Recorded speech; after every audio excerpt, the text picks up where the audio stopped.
Eh bien, Midi est avec vous et nous allons poursuivre. Avez-vous quelque chose à exprimer, à témoigner ou à demander? Que cela concerne ce que j'ai dit précédemment ou toute autre chose, peu importe.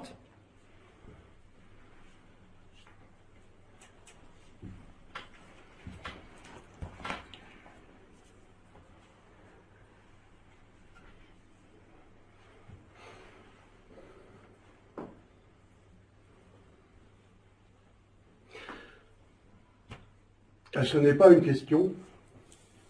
Namaskar. C'est un clin d'œil d'amour, juste pour rigoler en une expansion, apporté par un pilote de ligne indien jusqu'à Paris, envoyé en Bretagne par un ami mauricien, puis jusqu'ici par votre serviteur. Comme promis en juillet, les bidis sont arrivés. Ah oui. À tout hasard, j'y joins un briquet. Vous m'avez dit en juillet que vous ne saviez pas si le corps que vous empruntiez allait les supporter. Je vous rappelle qu'il fume et que le commandeur l'avait surnommé l'incassable. Je te signale que l'incassable est au niveau spirituel, pas de la matière. Et que vous êtes tous cassables, jusqu'à preuve du contraire.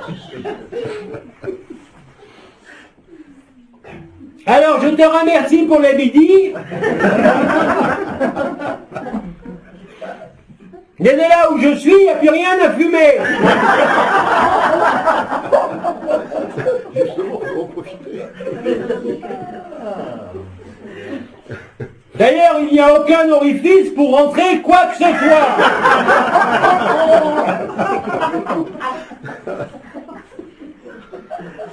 La notion d'orifice, et ce n'est pas une blague, est spécifique de la 3D. Ne vous attendez pas à avoir des orifices dans d'autres dimensions. Je vous rappelle d'ailleurs qu'en ce que vous nommez la 3e dimension unifiée, les orifices n'ont plus grand-chose à faire avec leurs fonctions.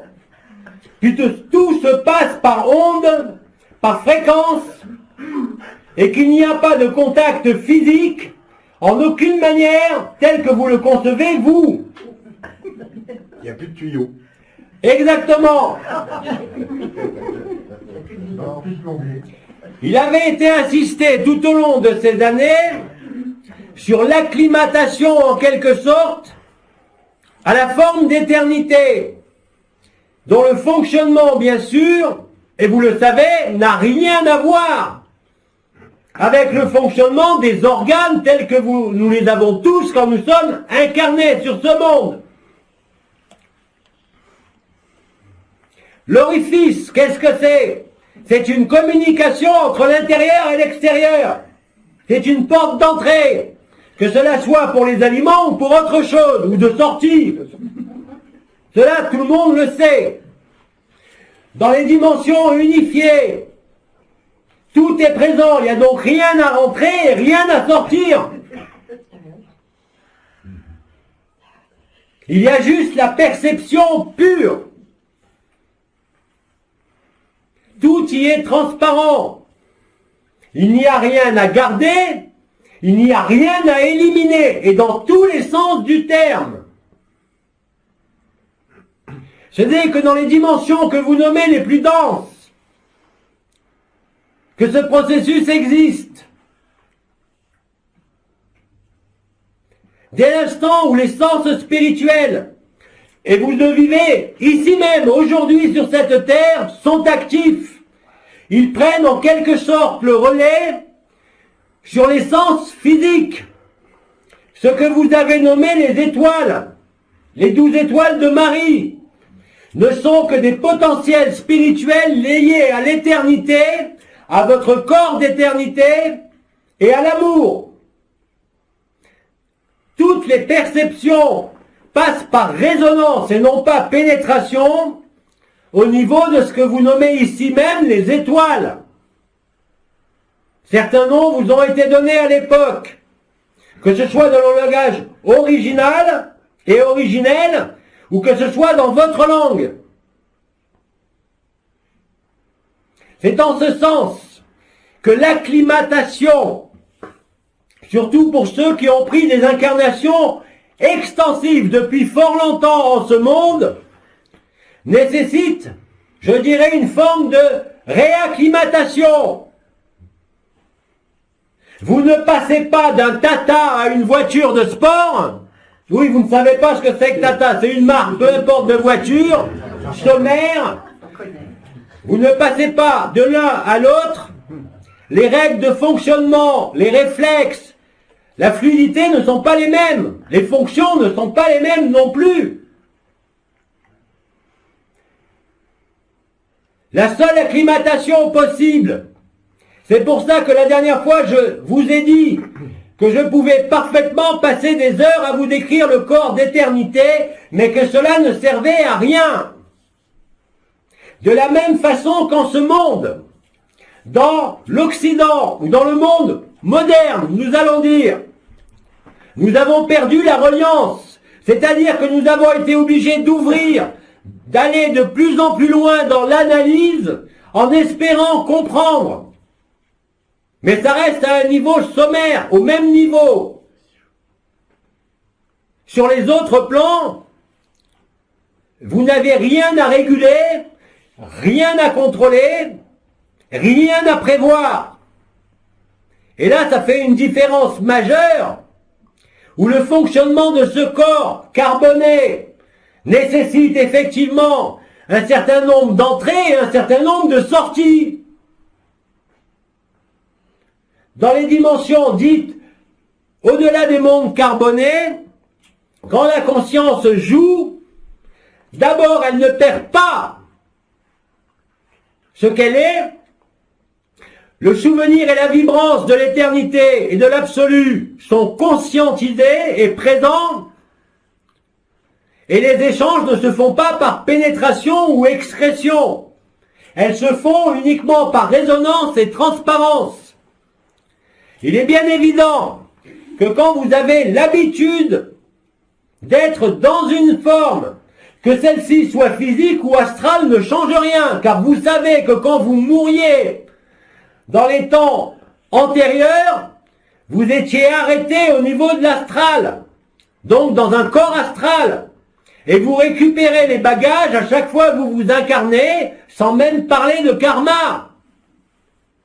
Cela ne peut pas exister dans les jeux de la conscience libre, puisque vous êtes toutes les formes, sans aucune exception. Et même en jouant le jeu de la dimension où vous êtes, qui est libre, vous n'êtes pas affecté, ni transformé. Vous jouez comme un enfant joue. Et c'est tout. Or, qui peut me dire ici sur ce monde qu'il joue? Vu les besoins, les nécessités du sac de viande, les besoins d'air, d'aliments, d'affect, de relations, rien de tout cela ne peut exister ailleurs, au-delà du carbone.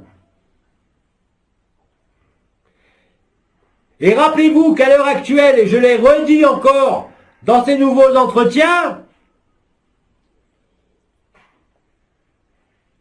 l'habitude est terrible.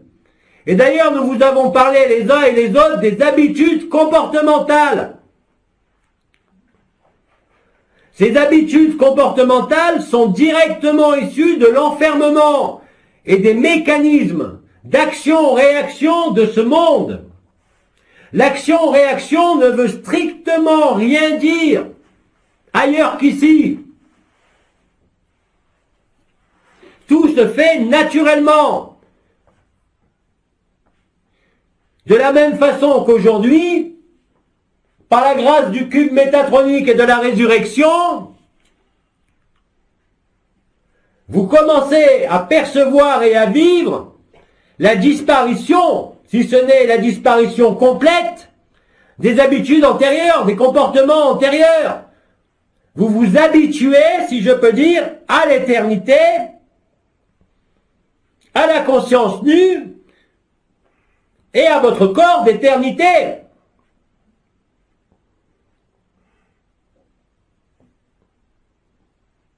Qui, lui, n'est jamais mort, ne mourra jamais, qui, je vous le rappelle, était prisonnier dans le soleil.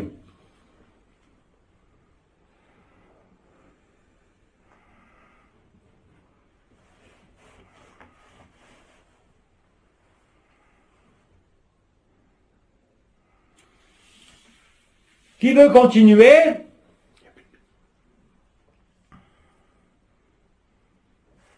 Vous pouvez aussi, bien sûr, comme la dernière fois, témoigner de ce que vous vivez, non pas pour moi, mais pour ceux qui vous entendront. J'ai une question. Il était question à un moment donné du corps d'être-té enfermé dans le soleil et à un autre moment de reconstitution du corps d'être-té. Il était question, il y a un moment, du corps d'être-té enfermé dans le soleil et puis de reconstitution du corps d'être-té. C'est la même chose. Ah. De votre point de vue, vous ne pouvez pas comprendre qu'il y a un corps, que ce corps est libéré et qu'il se resynthétise ici. Mais je vous rappelle, indépendamment des spécificités de la dimension dans laquelle vous jouez, excepté dans ce monde, bien sûr, votre forme est mobile. Elle est démultipliable aussi à l'infini. Le fait d'avoir libéré les corps d'éternité par la libération du soleil, voilà fort longtemps, c'est-à-dire en 2009, n'a pas permis, comme le commandeur vous l'avait dit, de récupérer la totalité des corps d'éternité. Mais la matrice christique a été libérée aussi. D'où la resynthèse à l'identique ou la descente du corps d'éternité. Le résultat est exactement le même, mais tu ne peux pas raisonner de manière linéaire comme tu le fais en ce monde en disant je ne comprends pas pourquoi un corps d'éternité qui est là, qui est libéré, descend, et dans d'autres cas, il n'est pas là, il se resynthétise. Mais parce que c'est une matrice, le corps d'éternité est inscrit dans la nouvelle matrice christique. Et que, de la même façon qu'il n'y a qu'une conscience, il y a en définitive un seul corps d'éternité, une seule source. Et que tout ce que vous voyez dans les autres mondes ne sont que des jeux de la conscience, mais il n'y a pas d'individu au sens où vous l'entendez enfermé dans un corps. Puisque je vous parle sans arrêt aujourd'hui de la conscience nue. Et que c'est l'ouverture du cœur, l'ouverture du canal marial, des couronnes, qui a permis cette resynthèse. Mais il n'y a pas besoin d'avoir le même, le vôtre, que vous aviez, qu'on vous a pris ou que vous avez laissé dans le soleil. Que cela soit une resynthèse ou une descente du corps d'éternité ne fait aucune différence. Parce que vous n'êtes pas localisé dans les autres dimensions. Vous avez un cadre de jeu et c'est tout. Et vous ne pouvez pas, en ayant l'habitude de l'incarnation, comprendre ou même imaginer le sens même de mes mots tant que vous ne l'avez pas vécu. Et ça, c'est l'apanage de la conscience nue. Parce qu'à ce moment-là, tout en demeurant dans ta forme, tu peux accueillir n'importe quelle forme dans ta forme et vivre cette forme à travers des ressentis, à travers la conscience, à travers la perception du corps de l'autre. Mais ce n'est ni l'âme ni l'esprit, c'est le corps d'éternité que tu accueilles en toi qui révèle l'autre. Donc le corps d'éternité, de votre point de vue, il y en a un nombre infini,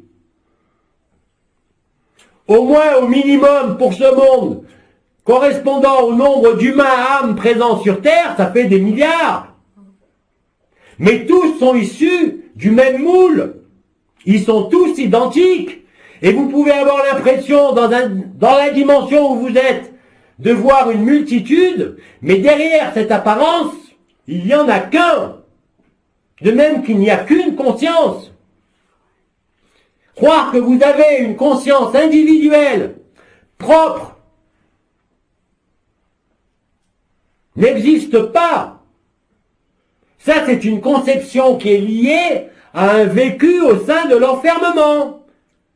Mais quand vous êtes libre, et que l'illusion sera totalement achevée, vous n'êtes limité par rien. Que vous soyez absolu, ou que vous soyez dans un véhicule d'éternité, votre véhicule d'éternité ne vous appartient pas. Il est vôtre pour vous véhiculer, de même que ce sac de viande n'est pas vous. Votre corps d'éternité est un véhicule au sein des mondes libres, quand vous voulez jouer avec votre conscience. Mais ne cherchez pas à réfléchir là-dessus, parce qu'il n'existe, quelle que soit la tradition, aucun mot, aucune expression qui peut expliquer cela. Parce que vous êtes rentré, du fait des circonstances de la Terre, dans un processus où les deux réalités, d'une part, se chevauchent, et où d'autre part, l'éternité prend tout l'espace et tous les temps. La reconnaissance, elle ne se fait pas en reconnaissant votre corps d'éternité, mais en vous reconnaissant ici au milieu de la poitrine, antérieurement à toute forme et à tout jeu de la conscience.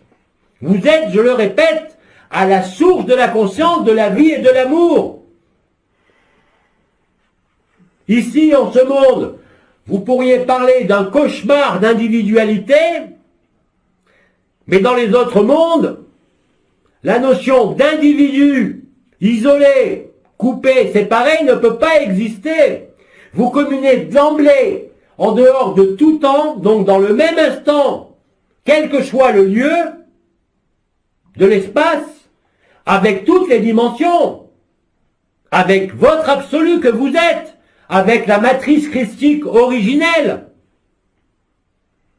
Mais pour nous, en ce monde, quand nous sommes incarnés, il est évident que l'autre et moi, c'est pas la même chose, puisqu'on n'a aucun moyen de voir le cœur de l'autre. Par contre, dans l'état actuel de la résurrection, je l'ai expliqué précédemment, et je l'ai redit encore il y a 2 minutes, celui qui vit la conscience nue est capable d'être n'importe qui par ailleurs, mais ici même sur ce monde. Et il l'est d'ailleurs réellement et concrètement. Ce n'est pas une vue de l'esprit ou un concept ou une idée. C'est un vécu direct de la conscience. Bien évidemment, la conscience de la personne ne peut même pas envisager cela, ne peut même pas en rêver, en s'appuyant sur quoi tant que ce n'est pas vécu. Vous voyez déjà le nombre de projections que vous faites et que nous faisons tous quand nous sommes incarnés.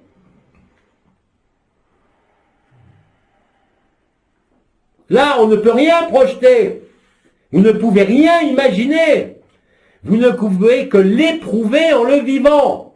Et après, comme je l'ai dit, quand la conscience nue est installée, réellement et définitivement, il y a cette respiration du cœur, il y a l'évidence, la joie, la légèreté, l'amour. Mais vous savez pertinemment, même en conservant ce corps ici même, dans les circonstances précises actuelles, que vous êtes réellement l'autre. C'est pas un concept philosophique ou une religion. C'est un vécu. Et ce vécu-là vous affranchit de toute identification à quelque corps ou quelque forme que ce soit, même votre corps d'éternité.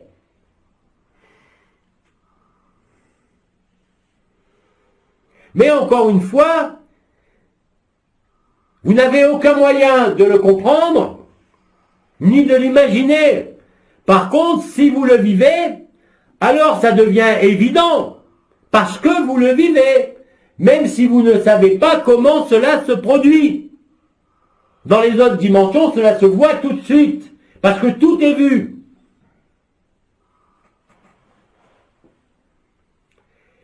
Ça a été répété en de multiples occasions, par moi, par d'autres. Tant que vous croyez être ce corps, cette histoire, vous n'êtes pas libre. Si vous vous placez de vous-même, sous l'influence de ce monde, qui est, je vous le rappelle, action-réaction. Alors que dans la résurrection, bien évidemment, l'action-réaction n'a plus aucun poids. C'est remplacé par l'évidence de la joie, du silence, de l'immobilité. Et vivant cette conscience nue, ayant alors spontanément ou de façon active, en fonction de tes occupations, la capacité de le vivre. En vivant cela, non seulement vous ne pouvez plus douter de la vérité absolue en aucune manière, parce que vous l'avez vécu. Et c'est indélébile. Même si ce n'est pas installé en permanence. Parfois, il y a des va-et-vient, des flottements, des irrégularités. Mais de plus en plus, l'éternité prend toute la place.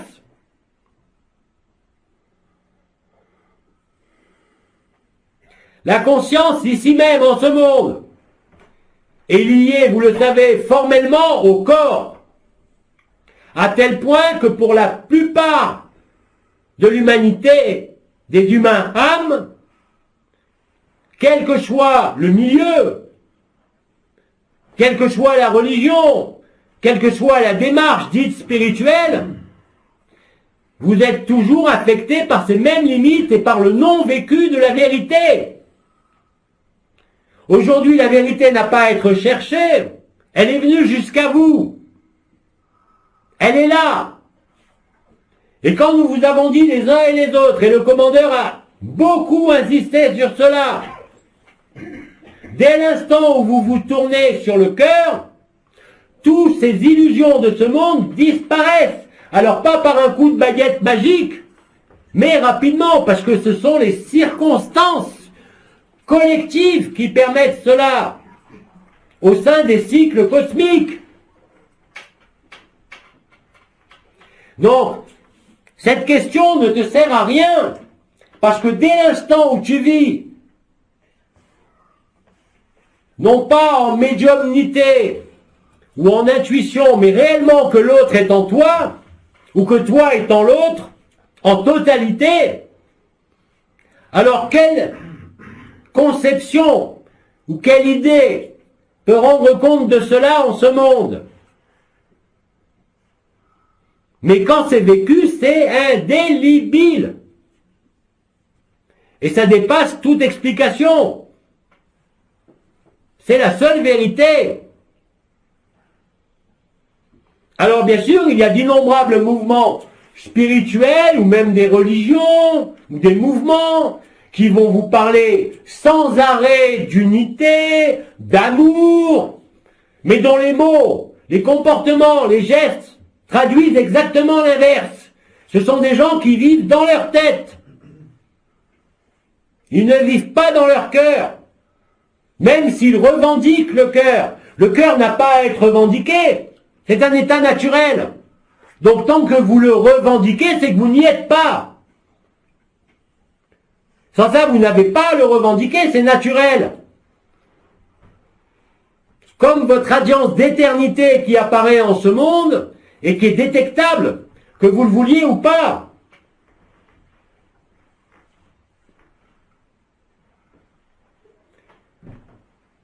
Autant il a été plus ou moins aisé, mais relativement aisé, durant toutes ces années, je dirais les 4-5 dernières années écoulées, de voir les blessures, de constater l'effet de la vibration, de l'amour ou des thérapies sur ces mémoires, autant aujourd'hui ce qu'il vous reste, pour ceux qui ne sont pas dans cette dernière trame temporelle ultime, c'est uniquement les habitudes de fonctionnement, de pensée, d'expérience, qui vous font croire que. Mais dans le vécu, il ne peut pas y avoir de croyance, d'aucune sorte. Le vécu de la conscience nue, ou une, le vécu de l'amour inconditionné, ne laisse planer aucun doute et ne laisse se poser aucune question par rapport à ce que tu es, bien sûr. Tu peux te poser toutes les questions sur ce monde, mais n'y mêle pas ce que tu es. Sans ça, tu mets d'emblée une distance. N'oubliez pas aussi que nous vous avons longuement parlé, les uns et les autres, de la co-création consciente. Et nous avons dit que dans cette étape de seul à seul et de face à face ou de superposition de l'éphémère et de l'éternité, la conscience suivait la pensée. Donc si ta pensée est conditionnée trop par ce monde, tu ne peux pas sortir de ton champ de cohérence de la pensée de la personne. Et tu vas essayer de faire coller mes mots ou certaines expériences avec tes concepts. C'est inéluctable et ça marche comme ça dans tous les domaines de ce monde, mais pas pour l'esprit.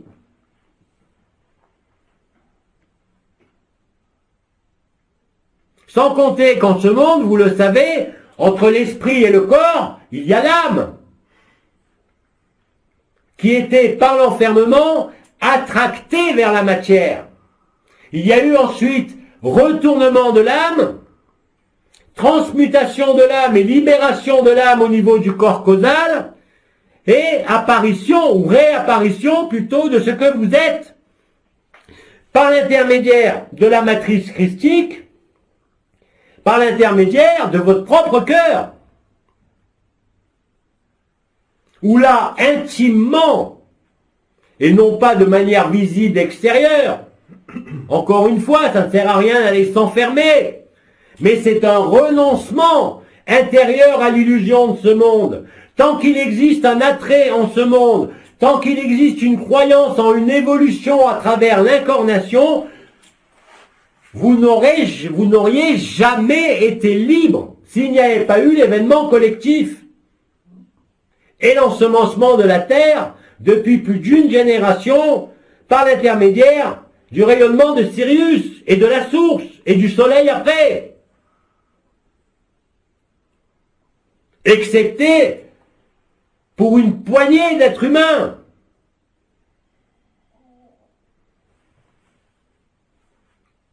Aujourd'hui, le phénomène, même s'il n'a pas touché pour l'instant la totalité de l'humanité, vous voyez bien autour de vous ce qui se déroule, comme en vous. Il faudrait vraiment être dans le déni pour refuser de voir l'évidence.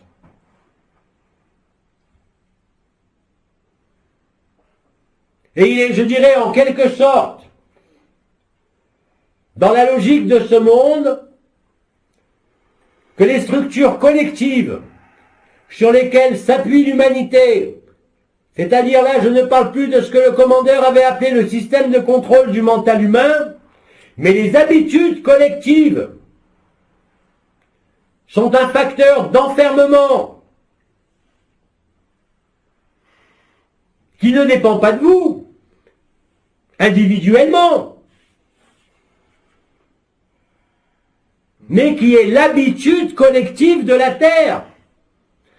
De la même façon qu'il y avait des systèmes de prédation à travers des lignes de prédation qui ont été dissoutes de différentes façons, de la même façon en vous se produit la même chose. Les mêmes événements. Vous le voyez par exemple à travers des manifestations de l'humeur du corps qui surviennent brutalement et qui disparaissent tout aussi brutalement. Il y a réellement, dans le processus qui se vit sur Terre depuis plus de 30 ans, une approche progressive, régulière, avec des pics de la lumière, car il fallait, si vous voulez, impérativement qu'un nombre suffisant d'âmes soit déconditionné des habitudes de la matière.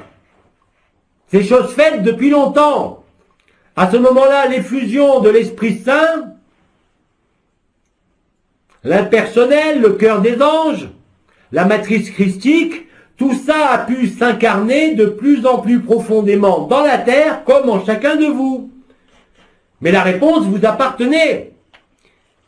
Alors, dans la phase de vibration, de découverte de tous ces processus, vous les avez vécus, mais maintenant, il reste, si vous voulez, à laisser se dissoudre, en quelque sorte, et disparaître les habitudes collectives à ce monde.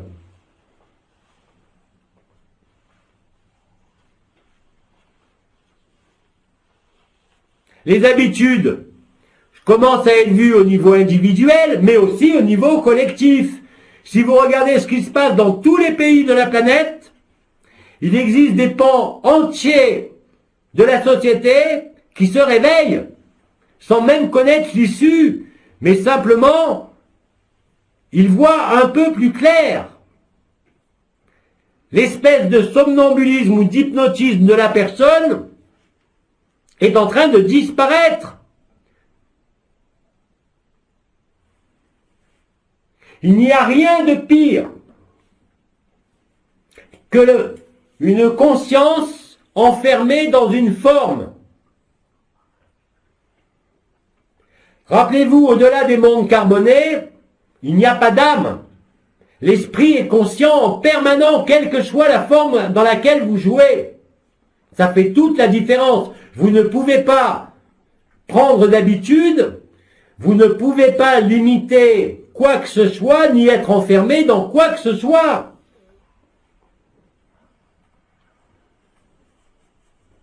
Rendez-vous compte que la plupart des frères et des sœurs humains conditionnent leur vie, bien sûr en fonction de leur potentiel, mais aussi, bien évidemment, à travers le milieu dans lequel ils naissent et grandissent.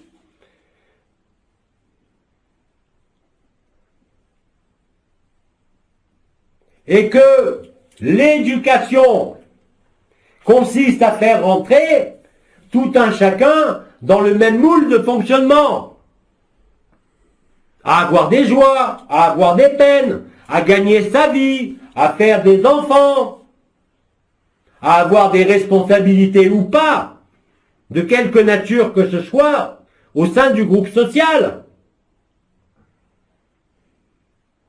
Quand vous êtes en joie, et quand vous vivez la vérité, en totalité, ça vous apparaît réellement complètement stupide et stérile. Tous les désirs, que ce soit les désirs d'argent, les désirs d'enfants, de mari ou de femme, de toi, découlent en définitive de l'habitude et de l'évolution au sein de l'enfermement. Mais pas de la liberté. Puisque justement, quand la liberté se vit au travers de la résurrection, de l'évidence, du silence, de l'immobilité, alors qu'est-ce qu'il se produit? Vous transmutez. Ce n'est plus seulement une vibration, ce n'est plus seulement des expériences vibrales ou de contact de conscience. C'est complètement autre. Et ça débouche sur toute autre chose, c'est-à-dire la fin de l'histoire. La fin de la souffrance. La fin de toutes les illusions. De vous croire devoir être soumis à un Dieu, à une autorité, à une hiérarchie.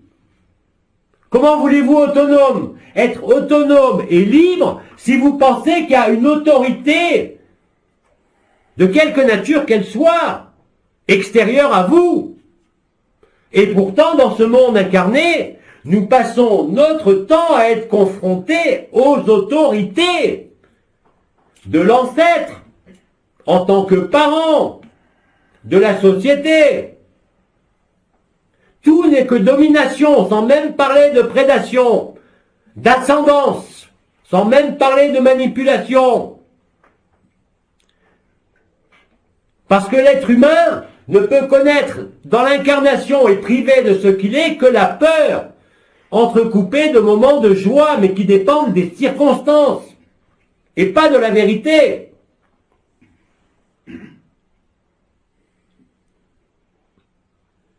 La souplesse qui est la vôtre dorénavant, quelles que soient vos douleurs et votre âge, est une souplesse de la conscience.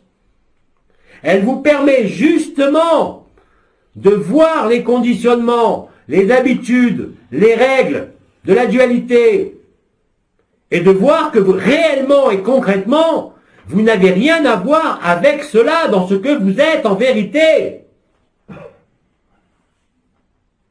Comment voulez-vous ne pas étouffer? Comment voulez-vous laisser persister et être la joie et l'amour que vous êtes si, d'une façon ou d'une autre, vous êtes affecté par ce monde? Cela ne veut pas dire être indifférent ou se détourner de ce monde, mais voir au travers de ce monde, au travers des formes, au travers des apparences, non pas ce qui est éclairé par le soleil. Je ne vais pas revenir sur les fondements de l'Advaita Vedanta. L'exemple le plus caractéristique qui a été repris par tous les enseignants de l'Advaita Vedanta et le plus parlant est celui-là. Il fait nuit, vous rentrez dans une pièce inconnue, vous voyez une sole, quelque chose qui s'enroule, vous pensez instantanément à un serpent. Vous allumez la lumière et vous voyez que c'est une corde. C'est le même objet. C'est simplement la perception qui faisait défaut. Je ne parle pas du ressenti, je parle de la perception. Comment voulez-vous percevoir, vivre la vérité tant que vous croyez en quoi que ce soit de ce monde? Croyez en l'amour de votre femme, croyez en l'amour de votre mari, croyez en tout ce qui concerne ce monde, mais ne mêlez pas l'esprit ou l'âme à cette illusion. Et aujourd'hui, quelle que soit votre trame temporelle, quelle que soit la strate de votre résurrection ou pas, nécessairement tout cela se voit, se vit, chacun à son rythme, afin que le poids des habitudes individuelles, mais aussi collectives, ne soit aucunement un frein. Et plus les jours s'écoulent, moins cela deviendra un frein. Malgré les apparences, et contrairement aux apparences qui, comme vous le savez, seront de plus en plus terribles pour la personne, mais pas pour le cœur.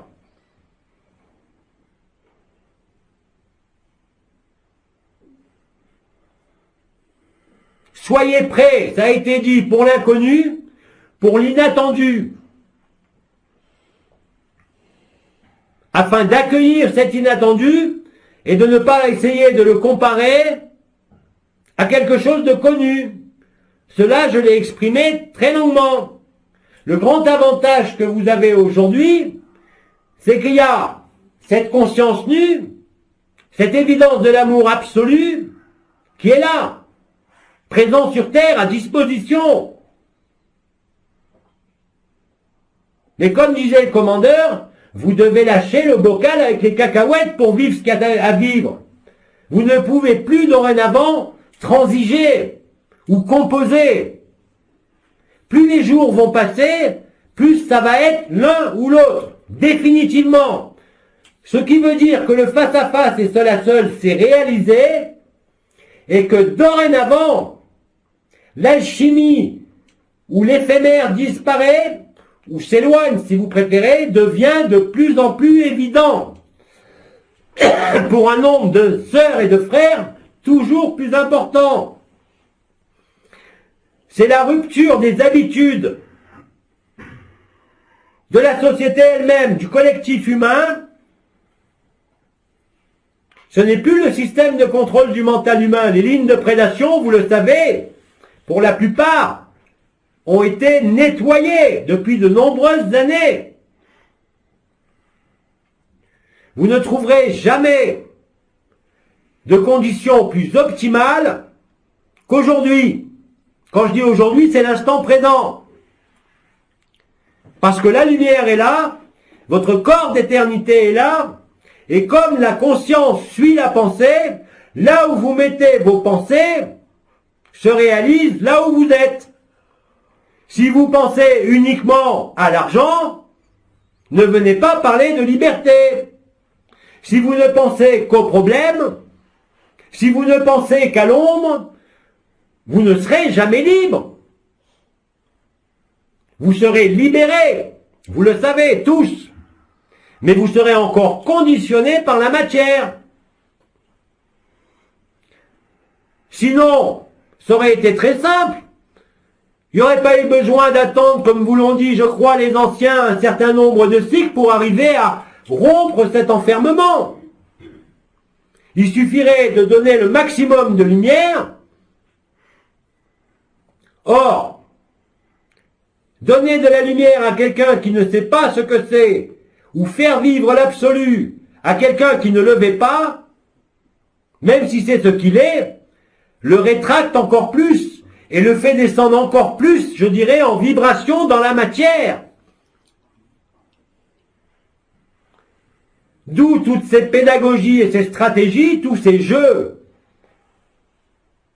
qui se sont produits sur Terre depuis fort longtemps pour mener à bien la vraie liberté. La vraie liberté, c'est avant tout la liberté de la conscience. Or, comment cette conscience, qui ne s'est pas reconnue au travers de la lumière, peut-elle accepter de disparaître?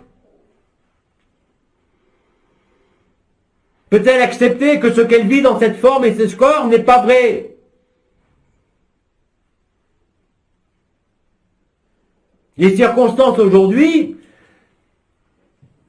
sont beaucoup plus paisibles pour nombre d'entre vous, quelle que soit votre vie, pour vous découvrir.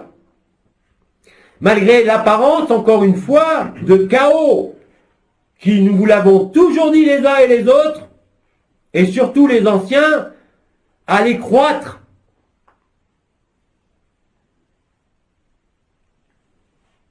En quelque sorte, quels que soient les apports de la lumière, quelles que soient les vagues de lumière qui se sont effusées, diffusées sur la Terre depuis plus de 30 ans, nous vous avons toujours dit que le dernier pas ne pouvait être fait que par vous, c'est-à-dire de vous tourner vers le cœur.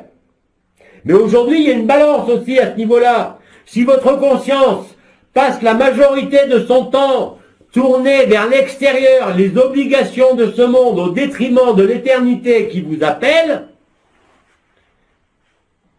eh bien ça fait mal. Dans la tête, dans l'humeur, dans les émotions, dans la vie, dans le corps. La seule façon de ne plus avoir mal, je parle du mal en général, c'est de vous reconnaître. Et dès que vous vivez cette reconnaissance, tout le reste se fait tout seul. Parce que les habitudes sont vues.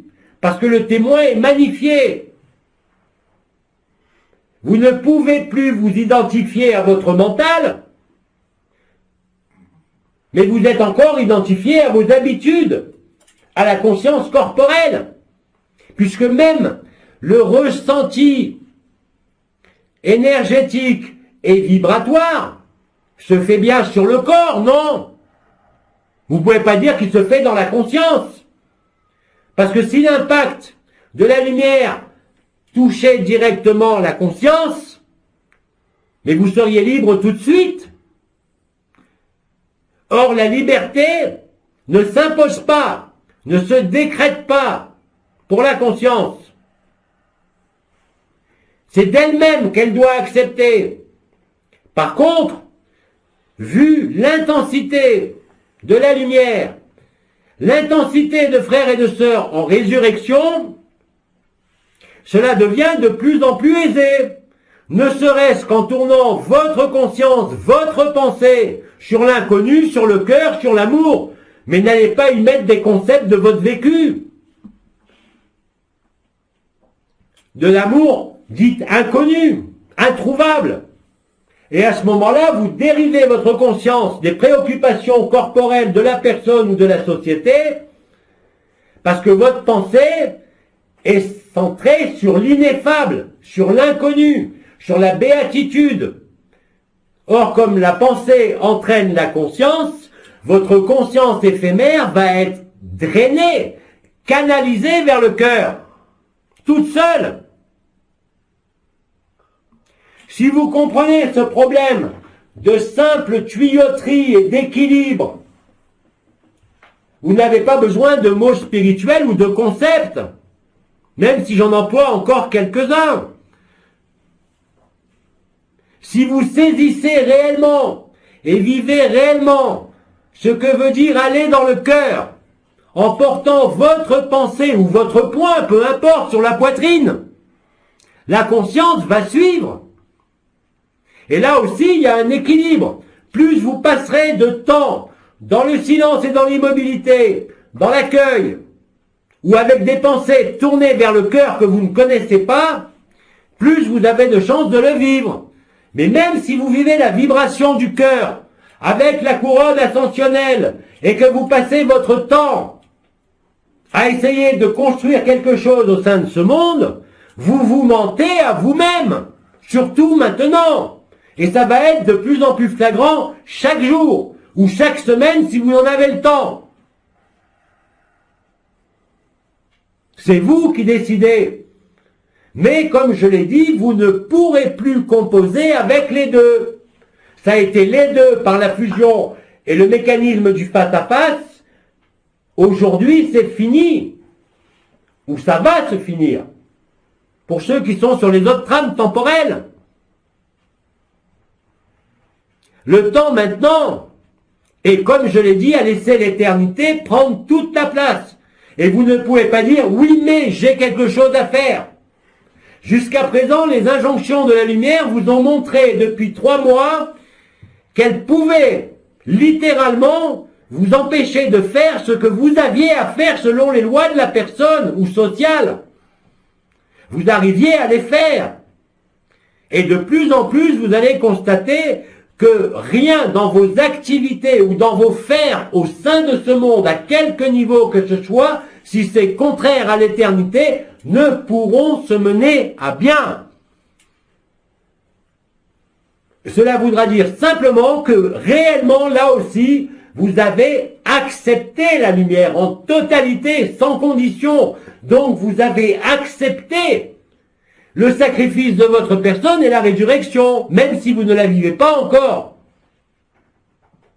C'est juste une histoire de délai, de trame temporelle, comme je l'ai expliqué. Mais vous ne pouvez plus prétendre, et vous le pourrez de moins en moins, être ce que vous êtes en vérité, et être en même temps ce que vous apparaissez en ce monde. C'est fini. À vous de choisir. Là, ce n'est pas la peur ou l'amour. C'est la joie et la légèreté éternelle ou la souffrance de ce monde. Rien de plus et rien de moins. Quelle que soit la joie que vous éprouvez dans la nature, avec les peuples de la nature, ou ici entre vous, ou dans votre famille. Encore une fois, il n'est pas question de abandonner, mais il est question de tourner la conscience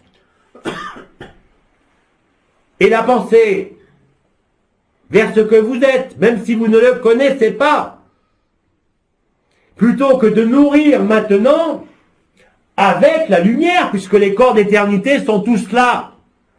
Dès l'instant où vous œuvrez dans ce monde, et que vous êtes porteur de la lumière, et que vous êtes plus ou moins ressuscité, vous allez constater que ça ne marche plus.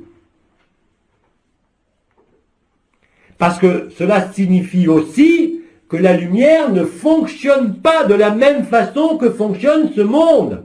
Vous le savez, ce monde est action-réaction, la lumière est grâce. Action de grâce et état de grâce.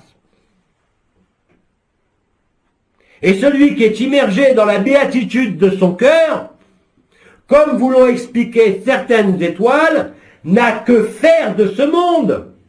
Ça ne veut pas dire qu'elles refusent la vie ou qu'elles refusent ce monde, mais elles envoient l'illusion, elles envoient les enfermements, elles envoient les limitations, et que bien évidemment, quand vous vivez la liberté, c'est très facile de choisir.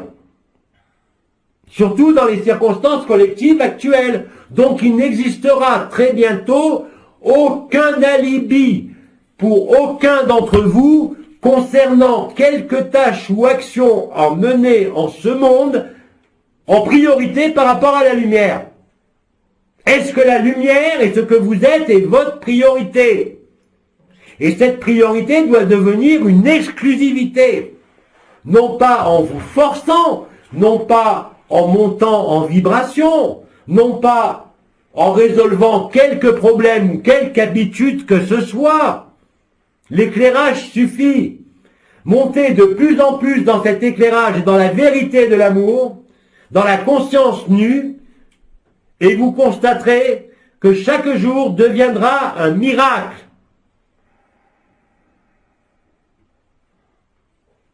Et à ce moment-là, malgré la présence du corps, vous serez libre intérieurement, mais aussi libre de ce monde, en totalité.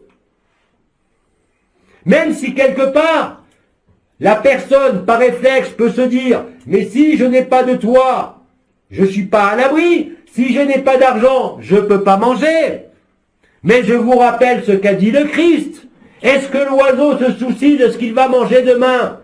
Alors que dans cette société, pas uniquement en Occident, mais de manière globale, sauf pour certains peuples, vous êtes obligé de prévoir, vous êtes obligé de gagner votre vie. Rendez-vous compte de l'expression « gagner cette vie » alors que vous êtes la vie. Tout est faux, sans aucune exception. La seule vérité que vous ayez pu voir en ce monde, de manière individuelle, c'est ce que vous avez vécu dans la nature, avec les peuples de la nature, entre vous. Mais qui peut dire qu'il va sentir cet amour indicible en rentrant en relation avec un chef de gouvernement ou d'État?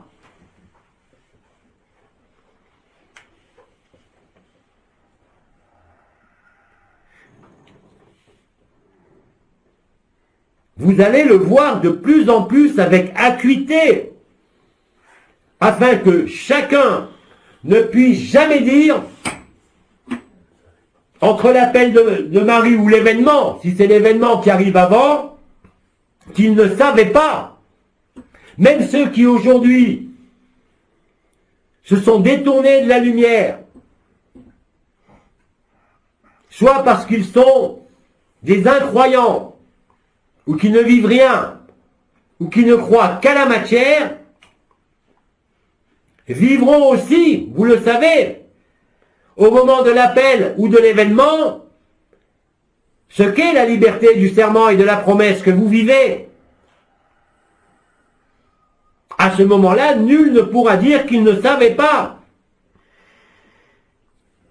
Votre autonomie et votre liberté sera bien évidemment profondément différente selon, si je peux dire, l'emplacement de la conscience où vous trouverez la lumière au moment de l'événement.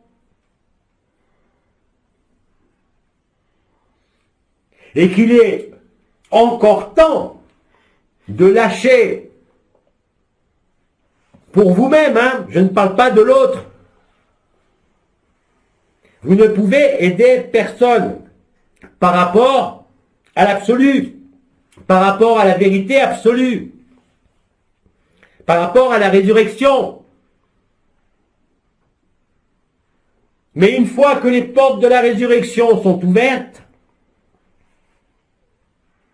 vous pouvez, par vous-même, accélérer le processus, si je peux dire.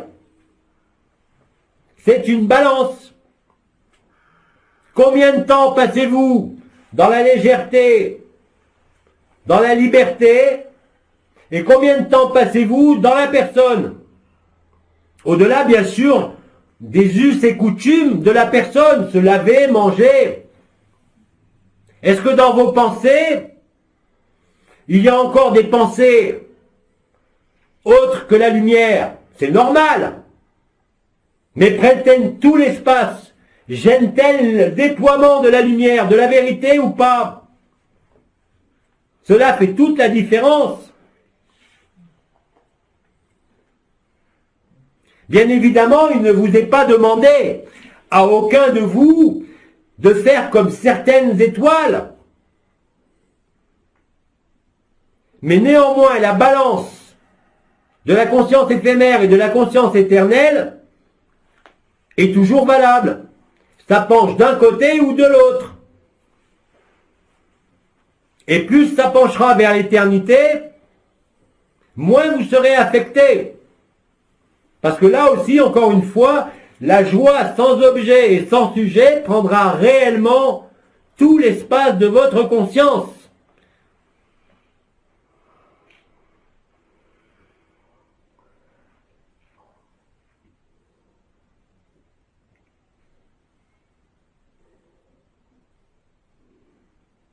Qui veut continuer?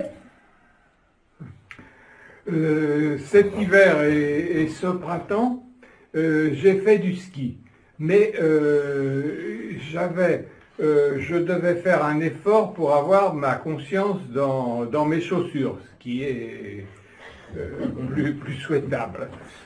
Donc, qu'est-ce qui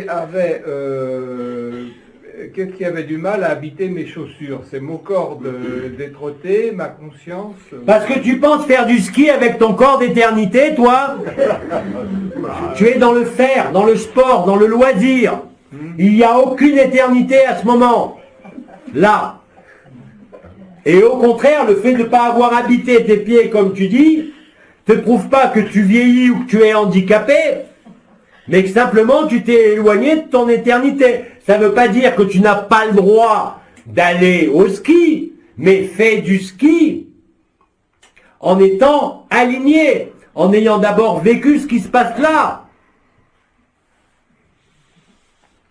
C'est-à-dire que tu peux faire du ski, mais ce n'est pas pour la personne et sa satisfaction, mais c'est pour permettre, même dans cette activité sportive ou de loisir, rappelle-toi, l'éternité, sa persistance, son côté indélébile qui s'installe, et tu le vois d'ailleurs, dès l'instant où tu es posé, immobile, en silence, sans désir, la lumière peut arriver. Mais tu peux aussi voir la lumière arriver en faisant du ski. Mais qu'est-ce que tu mets devant? La satisfaction personnelle ou la satisfaction de ton éternité? Ça veut dire que tu peux très bien aller au ski. Il n'y a pas de raison objective tant que l'injonction de la lumière ne te le demande pas d'arrêter quoi que ce soit. Je parlais bien de vos pensées, quoi que vous fassiez. Vous savez très bien que les pensées ne peuvent pas être arrêtées, vous les voyez passer. Mais est-ce que votre pensée dans la journée, elle consacre combien de temps à l'éternité? C'est une balance. Donc tu peux skier 10 heures par jour, à condition que dans ces 10 heures, pour être dans tes chaussures, comme tu dis, il faut que tu sois aligné, surtout dans cette phase de résurrection. C'est pas comme les années précédentes. Et c'est valable pour tout, pour le travail, pour la relation dans le couple, avec les enfants. Tout se transforme. Vous le voyez autour de vous. Cette transformation ne va pas, dans l'apparence, toujours dans le bon sens, mais vous ne pouvez que la constater de façon de plus en plus abrupte. chez les enfants, dans les groupes sociaux, dans les familles, entre les pays.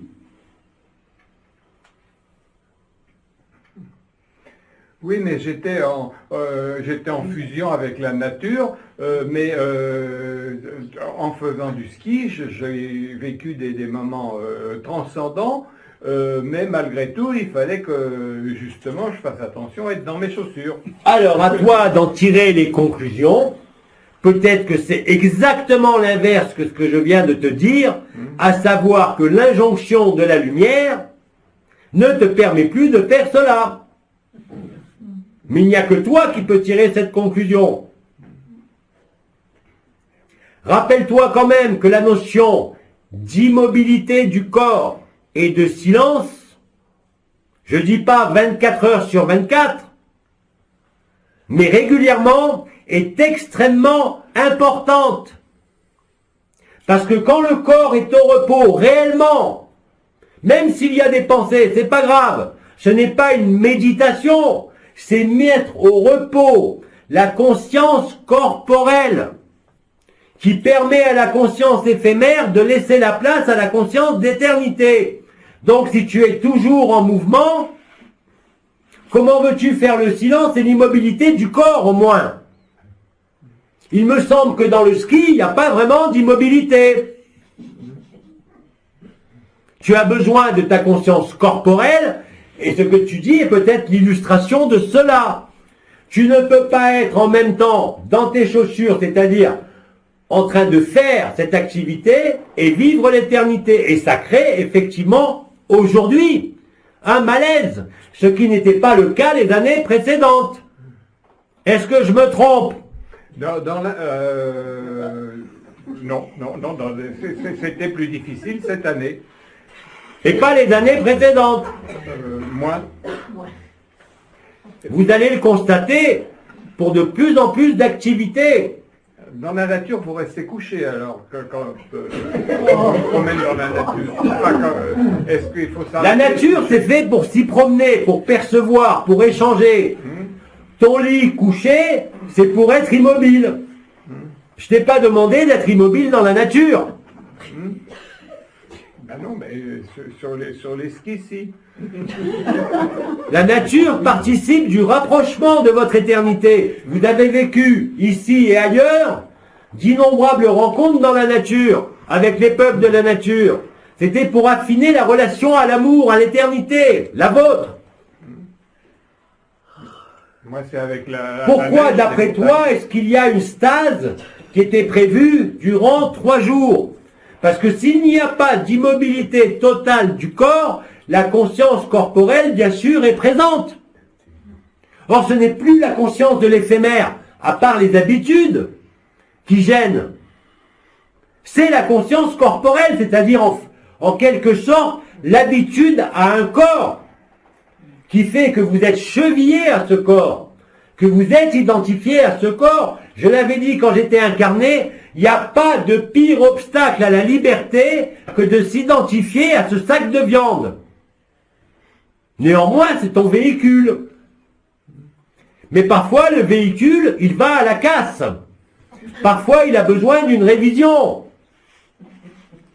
Ton véhicule aujourd'hui, soumis à l'intelligence et à la liberté de la lumière, et ce n'est pas une question d'âge, ne peut plus fonctionner comme avant. C'est aussi simple que cela. Ça rejoint ta question ou ton interrogation, exactement ce que j'ai dit avant. Vous ne pouvez plus dorénavant. Les deux se séparent. Vous ne pouvez pas privilégier ce qui est de l'ordre de l'éphémère. Et je ne parle pas ici de rencontres dans la nature, parce que je ne pense pas qu'en haut des montagnes, là où tu skis, il y ait beaucoup de gnomes, d'elfes ou autres. Donc, quand tu dis je suis dans la nature, c'est un alibi. En fait, tu te fais plaisir. La nature, nous vous l'avons dit, c'est les arbres, c'est la campagne. C'est les sommets, mais pas pour faire du ski. Pour la hauteur. Mais dès l'instant où ton corps est occupé dans un loisir de ce genre, la conscience d'éternité, elle ne peut pas être présente. Et c'est cette balance-là que vous allez constater dans votre vie. Vous ne pouvez pas l'éviter. Ça va le faire aussi bien dans des relations de couple qu'avec des enfants, qu'avec le travail, qu'avec la famille. C'est pour ça que ces derniers temps, les anciens vous ont toujours dit de garder ce que vous viviez pour vous. Parce que ces transformations et cette résurrection se voient de l'extérieur.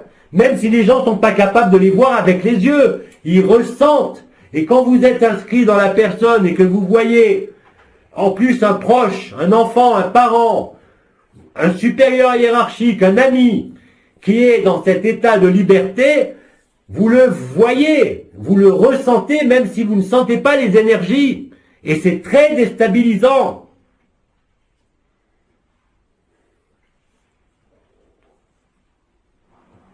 Et je ne parle pas ici d'apparence, de tenue vestimentaire ou de discours.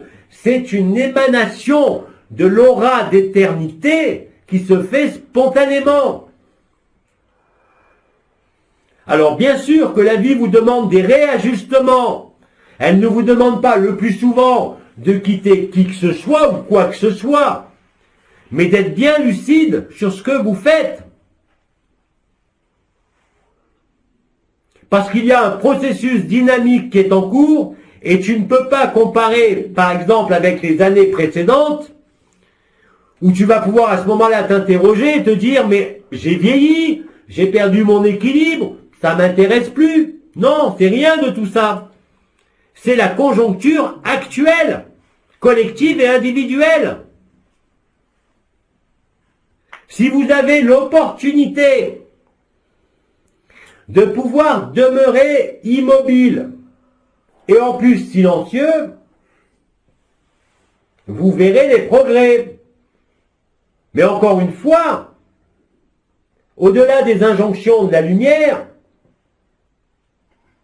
c'est de vous-même dorénavant que vous gérez, si je peux dire, votre emploi du temps en fonction de ce que la vie vous permet.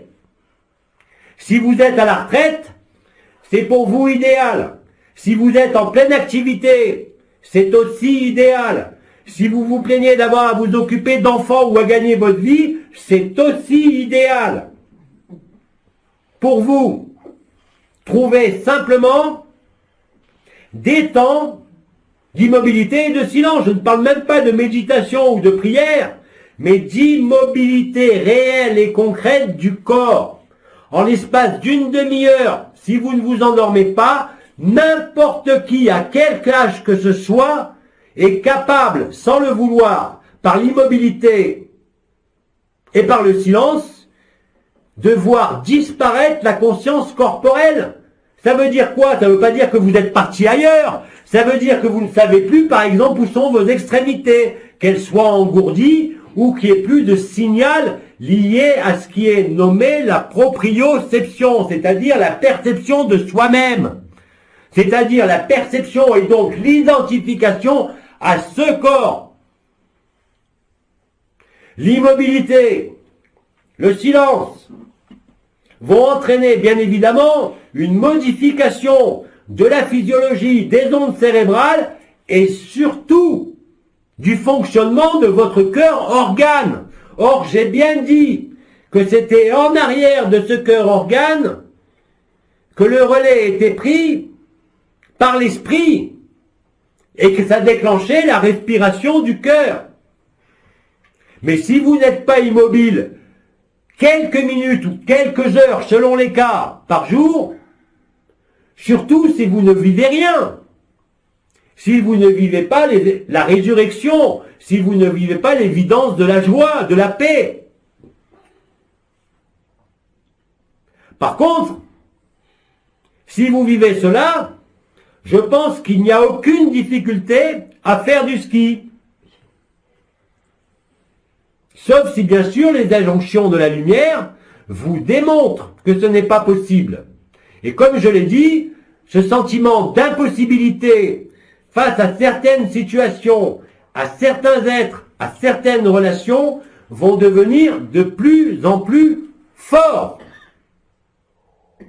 Et ça va être des injonctions de la lumière se traduisant par des injonctions comportementales de la lumière elle-même passant par votre cerveau et vous obligeant quelque part à faire des choix, à prendre des décisions, à couper ce qui doit être coupé et à installer ce qui doit être installé.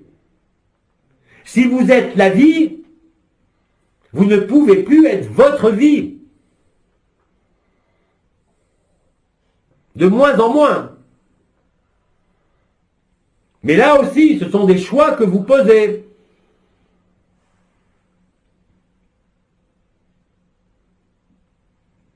Les circonstances qui vont depuis la mi-décembre jusqu'à aujourd'hui et qui bien sûr vont s'amplifier ne laissent aucun doute. Tu le vois très bien. Ce qui est impossible de faire ne doit pas être fait. C'est en cela aussi que tu montres à la lumière, à l'amour que tu es, si tu as accepté ou pas de te rejoindre.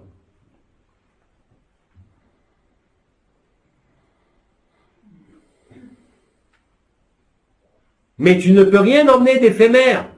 Ni corps, ni histoire, ni karma, ni ski, ni rien. Juste la joie pure, qui vaut toutes les satisfactions de ce monde, qui les surpasse, sans aucune difficulté. Mais tant que tu ne l'as pas vécu, lucidement, comment peux-tu le savoir ? Tu ne fais que là aussi recoller des habitudes passées dans l'instant présent. Mais ça ne peut plus fonctionner comme ça, à tous les niveaux. Vous êtes obligé de vous adapter à la lumière et à l'éternité, de vous adapter aux injonctions de la lumière.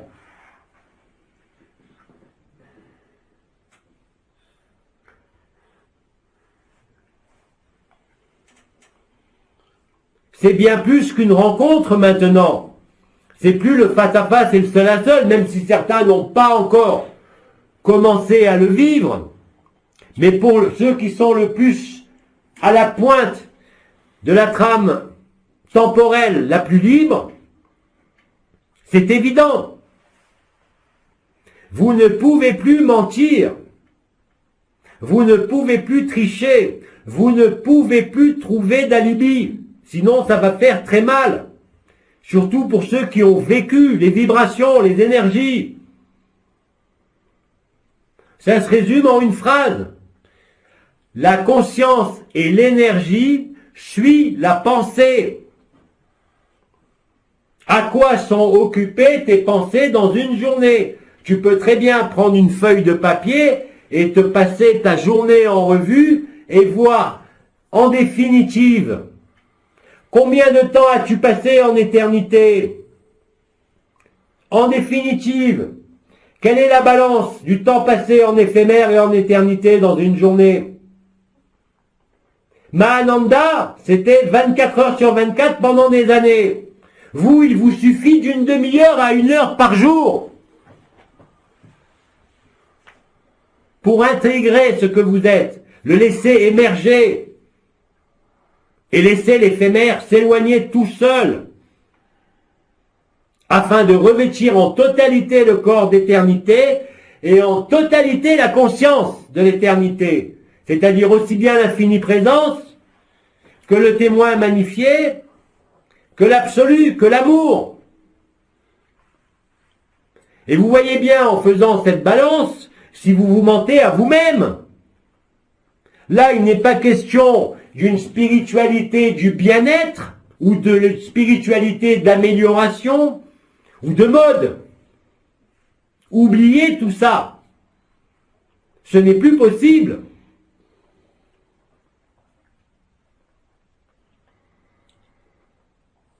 Nous avons atteint le temps imparti. Comment?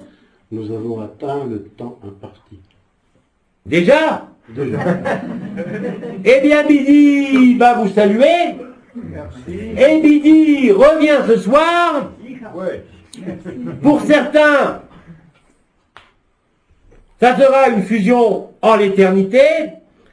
Et pour certains autres, commenceront les mécanismes liés à la conscience nue et à la fusion en conscience nue.